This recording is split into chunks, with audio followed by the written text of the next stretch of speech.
C. Joseph Vijay எனும் நான்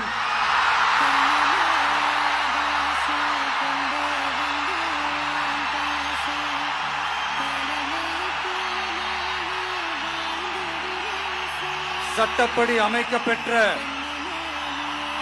இந்திய அரசியல் அமைப்பின்பால் உண்மையான நம்பிக்கையும் மாறா பற்றும் கொண்டிருப்பேன் என்றும் இந்திய நாட்டின் ஒப்பில்லாத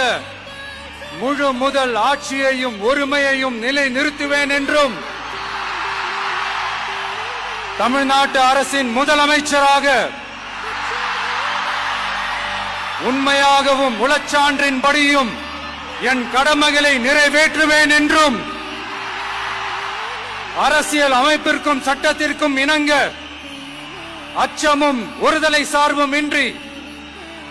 விருப்பு வெறுப்பை